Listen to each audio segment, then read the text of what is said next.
जोंनि बिजाथिखौ जोंनि हानजाखौ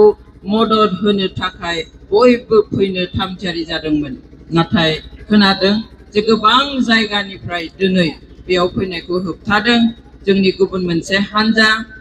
जायफ्रा दाख्लै 26 आगस्टसिम गोहोआव दङमोन बे UPPL हानजाया दिनै होबथादों होननानै खोनादों। जुदि होबथादोंब्ला बेयो जोंनि बे सुबुंखान्थिनि बेरेखा जादों, जोंनि गणतन्त्रनि बेरेखा जादों। जोंनि बेयावहाय सोर माबे हानजाजों थागोन, सोरखौ भट होगोन बेनि थाखाय सायख'नो जोंहा मोन्थाय दङ। जोंनि संबिजिता जोंनो मोन्थाय होदों जे जाय जायखौ मोजां मोनो बेजोंनो थानो हायो, बेखौनो भट होनानै देरहाहोनो हायो। नाथाय आं फोथायो जायफोरखौ दिनै फैनो होआखै बेयावहाय देहायारि भाबै थानो होआखै, नाथाय 22 तारिखआव बे जायखौ फैनो होआखै बिथांमोना बयबो बे APP आवनो डाम्पार एबा ट्राकनि जा सावगारि दङ बेयावनो भट होगोन होननानै आं फोथायो। भट 14 नं चिरां दुवार समस्तिनि जोंनि बिजाथि मानगोनां नायस्रां औवारी आरो बेयावहाय दाब दाब जायगानिफ्राय नुजाथि फैनो हानाय आंनि बिमा बिफा बैसोनि, आंनि बिदा फंबाय बैसोनि आरो बिब' बिनानाव बैसोनि गासै मानगोनां रायजो राजा नोंथांमोन,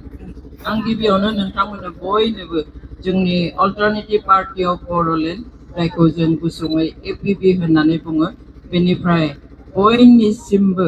गाहाम अनसायनाय आरो खुलुमनाय बावहरबाय। नैथियाव नोंथांमोनखौ बयखौबो आङो गोरबोनिफ्राय साबायखर होयो,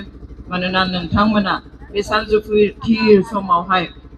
गावबा गाव न'खरनि खामानि दामानि गारनानै जोंखौ फोथायनानै आरो जोंजों लोगोआव थानो थाखाय दिनै बेयावहाय बयबो थुबुर जाफैदों। बेनि थाखाय आं गोरबोनिफ्राय साबायखर बावो। মই আপোনালোক সকলোকে ইয়াত উপস্থিত হ'ব পৰা মোৰ পিতৃতুল্য মাতৃতুল্য মোৰ ভাতৃ ভগ্নী তুল্য সকলো ৰাইজকে মই শ্ৰদ্ধা আৰু সেৱা জ্ঞাপন কৰিছোঁ আমাৰ অল্টাৰনেটিভ পাৰ্টি অফ বড়োলেণ্ডৰ তৰফৰ পৰা। আৰু সকলোকে ধন্যবাদ দিছোঁ আপোনালোকে আমাক বিশ্বাস কৰি ইয়াত অহাৰ কাৰণে, আপোনালোকে আমাৰ লগত ইয়াত থিয় হ'বলৈ অহা কাৰণে আপোনালোকক সকলোকে মই অন্তৰৰ পৰা ধন্যবাদ দিছোঁ।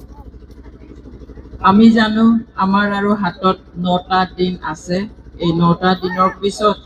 আমাৰ BTCৰ যি পৰিষদীয় নিৰ্বাচন সেই নিৰ্বাচন অনুষ্ঠিত হ'ব অহা 22 তাৰিখে। আৰু সেই উপলক্ষে আজি সকলোৱে সজাগ হৈছে, সকলোৱে আজি ৰেডি হৈছে যে আমি কাক ভোট দিম, কিয় ভোট দিম। আমি আমাৰ APBৰ তৰফৰ পৰা আমি আমাৰ যি এতিয়া হৈ আছে সেই ওপৰত আমি কথাবিলাক কৈছোঁ। তাৰপিছত সকলো ৰাইজে এতিয়া নিজাকৈ এটা ভাল সুস্থ সিদ্ধান্ত ল'বলৈ সুবিধা হয়। মই ইয়াত আহি শুনিছোঁ বা মই ভাবিছিলোঁ ইয়াত যথেষ্ট সংখ্যক মানুহ হ'ব আৰু হ'বলগীয়াও আছিলে। তেনেকুৱা ধৰণৰ সকলো ফালেই মানুহে ওলাবলৈ সাজু হৈছিল, ইয়াত আহিব বিচাৰিছিল। একেলগে বহি আমাৰ কেণ্ডিডেটৰ কাৰণে ইয়াত সহায় সহযোগ বা যি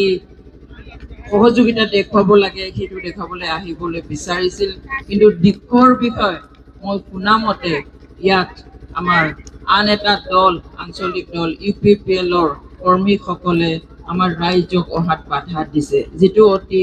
দুৰ্ভাগ্যজনক। গণতন্ত্ৰত এইটো যদি কৰে তেনেহ'লে আমি কাৰ ওপৰত বিশ্বাস কৰিম? आं खोनानो मोनफैदों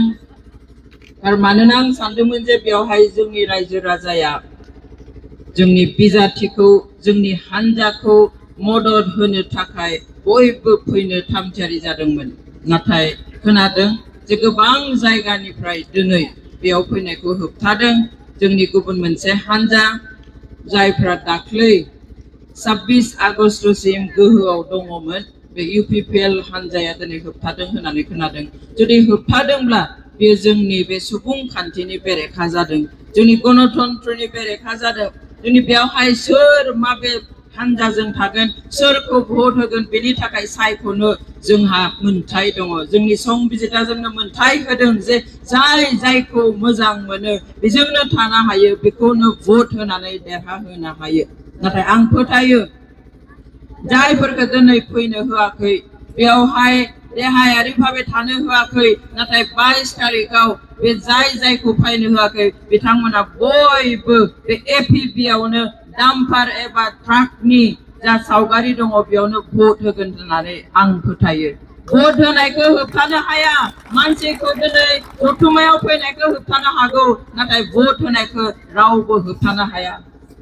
মানুহক বাধা দিব পাৰে ৰখাই থৈ দিব পাৰে ঘৰত বল প্ৰয়োগ কৰি ৰখাই থৈ দিব পাৰে কিন্তু ভোট দিয়াটো কোনেও বাধা প্ৰদান কৰিব নোৱাৰে সেইকাৰণে মোৰ বিশ্বাস যিসকলক আজি ইয়াত আহিবলৈ দিয়া নাই যিসকলে বল প্ৰয়োগ কৰি পেলাই ইয়াত অহাটো বাধা দিছে আজি গণতন্ত্ৰৰ বিৰুদ্ধে গৈ পেলাই আজি যি তেওঁলোকে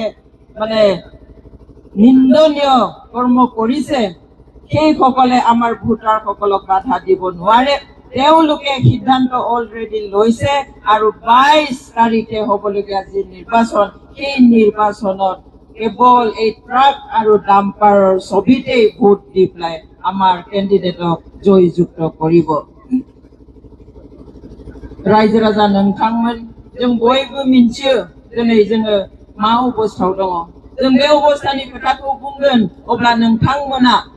फैगौ 22 तारिखआवहाय बहा भट होनांगौ बेखौ ओरैनो थांखि लानो हागोन जों जोर जबस्ति रावखौबो बुङा जोंनो भट हो जों ओरै होगोन थोरै होगोन जों नंखाय बाथ्रा बुङा नाथाय जों बुंगोन जे दिनै जों मा अबस्थायाव दङ जों बहा थांगासिनो दिनै हाथाय बाजार दखान गला मानसिनि न'आव जेरावखि सानै मानसि ज' जायो बेयावनो रायज्लायो दिनै जोङो फनखौ खेवबानो बेयाव नुयो बयबो लिरो जे दिनै बिटिसि एबा बिटिआरआ मोजां अबस्थायाव गैया बिटिसि एबा बिटिआरआ दिनै गाज्रि जागासिनो जा जादों मोजां जायाखै जेरै दङ बियो मोजां जानानै गैया दिनै बयबो बुङो बिटिसिनि इयुना खोमसि जोंनि इयुन जोलैनि इयुना खोमसि मानि थाखाय आरो बेबादिब्ला सोरबा बेखौ हमथानो नांगोन सोरबा बेखौ होबथानो नांगोन गाबथानो नांगोन दिनै बयबो रायज्लायदों जे जोंनि बिटिसिनि मोनखानाय गोहोफोरा सानफा मोनफा दानख' जानानै दानख्लाब जानानै दिनै बियो लोरबां जागासिनो अब्ला बे लोरबां जानायखौ सोर हमथागोन दिनै बे बिटिसिखौ जोङो ओरैनो मोनाखै थै जिउ होनानै आइजोफोरनि गोथारथिखौ बलिदान होनानैसो बे जोङो बिटिसिखौ मोनदोंमोन जों बयबो मिथिगौ बर'फ्रा थांनाय 60-70 बोसोर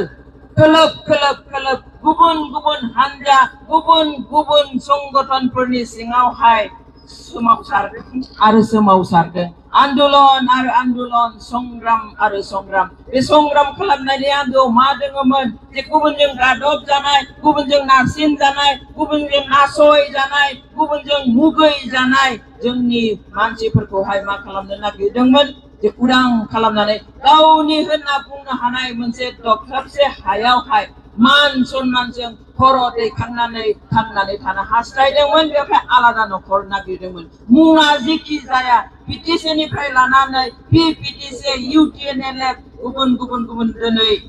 एनडिएफबिसिम जिखिनि संग्राम जाबाय बयबो गावनि थाखाय आलादा न'खरखौनो नागिरदोंमोन मुङा आलादा आलादामोन जों मिथिगौ पिटिसिआ उदयासल मुं होनानै बिदोंमोन पिपिटिसिआ मिसिं बड'लेण्ड होननानै बिदोंमोन आरो इउटिएनएलएफआ ट्राइबेल लेण्ड होननानै बिदोंमोन बिथिंजाय बिपिएससि एबसु भलन्टियार फर्स बिएलटिआ बड'लेण्ड होननानै बिनाय आरो एनडिएफबिआ बिदोंमोन बर'लेण्ड नाथाय बयनिबो थांखिया बेनोमोन जे गावनि होननानै जोंहा न'खर गंसे थानांगौ जों दा बेखौ मोनाखिसै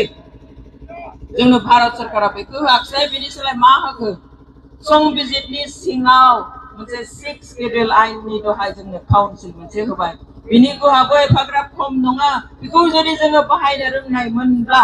बेयाव जोंनो जिखिनि गोहो होदों बेखौ जुदि जोङो लाखिनो एबा गाबथानो रोंनायमोनब्ला दिनै बे 22 बोसोराव जोंनि बर'फ्रा दिनै आरो हा हुनि थाखाय गाबफिननो गोनां जानाय नंलामोन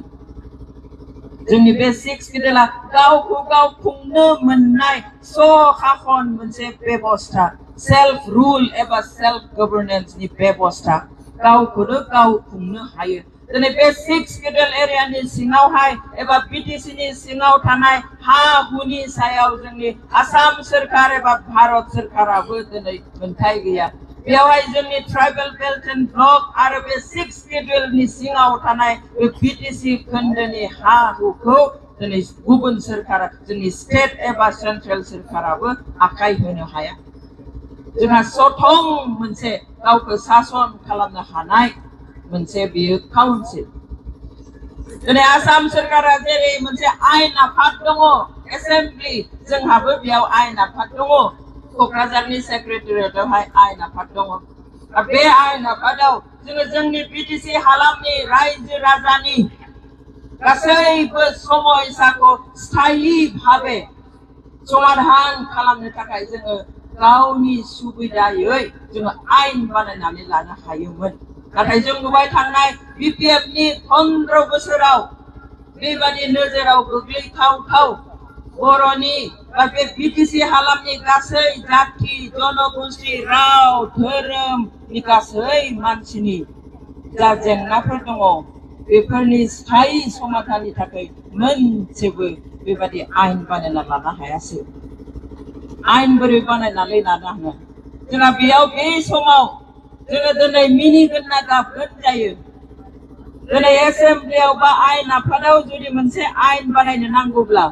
गोबाव सम जिरायनानै बाथ्रा दान्थे दुन्थे जानानै सावरायनानै मोनसे प्रस्ताब एबा मोनसे आयेन एबा बिलआ पास जायो दिनै जों पार्लियामेन्टखौ नुयो दिनै जोङो आसाम एसेम्बलिखौ नुयो माबा मोनसे जुदि बिल लाबोयो माबा मोनसे जुदि आयेन फोसावनो थाखाय सोरखारा दैखाङो बेखौहाय अपोजिशनफ्रा गुबुनफोरनि गेजेराव बाथ्रा दान्थेलायो आर्गुमेन्ट जालायलायो मास मोनसे नङा मास मोननै आरो मास गाहाम पार्लियामेन्टनि सेसन जायो एसेम्बलिनि सेसन जायो बिनि उनावसो थाङै थुङै मोनसे आयेन पास जाहैयो बा मालाबा रिजेक्टबो जायो जों नुयो जे अपोजिशनफ्रा ओरैबादि बाथ्रा दान्थेलायो जे मालाबा बिथांमोनखौ बाहेराव बुहुरनो गोनां जायो थाङाब्ला बिथांमोनखौ मार्शेल लागायनानै दैखां बाहेराव गारहरनायबो जायो मालाबा सेसनखौ बन्द खालामनो गोनां जायो जों आसामनि एसेम्बलियाव नुयो अखिल गगैया सानफ्रोमबो जेब्ला बेफोराव बाहागो लायो बाथ्रा बुङो अब्ला बिथांखौ बाहेराव थिनहरनो गोनां जायो मालाबा नाथाय जोंनि जेब्ला बिपिएफआ 15 बोसोर सासन सालायदोंमोन बे 15 बोसोराव सानसेल' एसेम्बलि जायोमोन मालाबा साननै जायो सानसेया फुंनिफ्राय सानजौफुआवनो जोबोनो ओंखाम जानो थांला आरो रावबो फैफिनला जोंनि बे बिटिसि हालामनि एसेबां मानसि थानायनि जोंनि जाफोर समस्या बेफोरखौ समाधान खालामनो थाखाय आयेन दानोब्ला सानसेल' एसेम्बलि जनानै सावरायना फोजोबनो हागोन नामा गोसोआनो गैखायामोन मोनबाय मोननायनि उनाव जाबाय लोंबाय रंजाबाय रानलाबायबाय बेनिफ्राय जेबो गैला जुदि 15 बोसोराव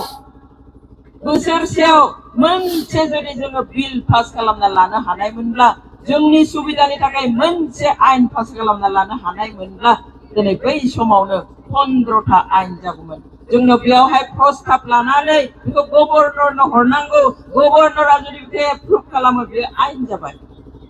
थिग दङ बोसोराव मोनबा प्रस्ताब हरदों नाथाय गभर्नरा मोनब्रैखौनो एप्रुभ खालामासै मोनसे खालामबाय अब्लाबोथ' 15 बोसोराव बेसे जागौमोन 15टा आयेन जागौमोन दिनै जोंहा बयनिख्रुइ गिदिर समस्या सथं जोंहा सोरखार जानायनि उनाव अट'नमि मोननायनि उनाव गावखौ गाव खुंनो मोननाय मोनथाय मोननायनि उनावहाय दिनै बयनिख्रुइ गिदिर जेंना हानि जेंना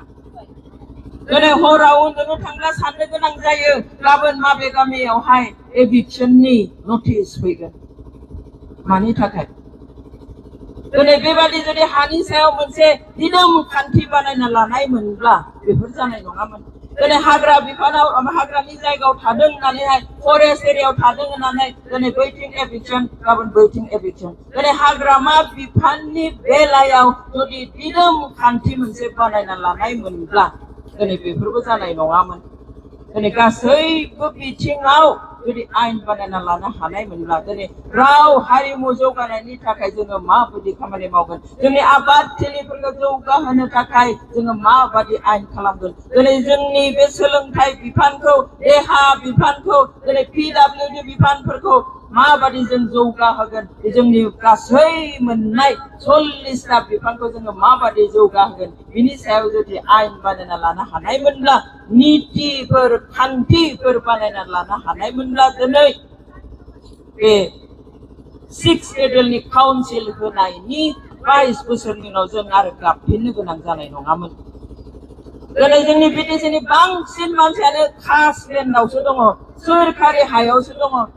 दिनै नर्थ इस्टनि थाखाय एभिक्सन खालामनो उच्चेद खालामनो थाखाय मा खालामबाय थादों सार्केल अफिसफोराव गामिनि लिस्ट बानायगासिनो